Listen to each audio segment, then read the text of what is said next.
Our bottom line is we do not surrender to the woke mob. Florida's where woke goes to die.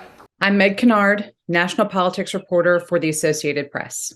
In advance of an anticipated presidential bid for 2024, Republican Governor Ron DeSantis of Florida has been visiting many states outside his own, purportedly on a book tour for his new book out this year, but also introducing himself to some of the voters for whose support he might be clamoring when he does enter the presidential race. DeSantis was in Michigan, one of those states that candidates on both sides of the aisle are often competing for in terms of presidential elections. DeSantis's visit to Michigan sets up an interesting contrast between the Republican governor of Florida and the Democratic governor in Michigan.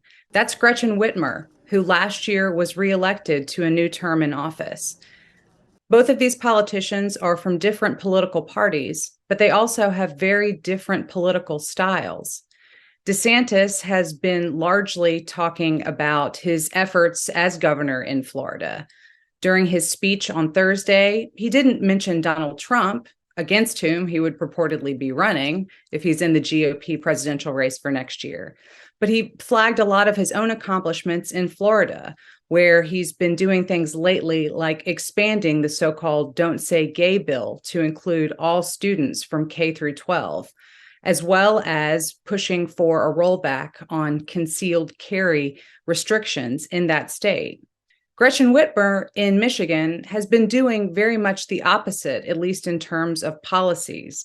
Gretchen Whitmer has led the way on advancing sweeping gun control measures. She has been very adamant in her support for the expansion of access to abortion in her state.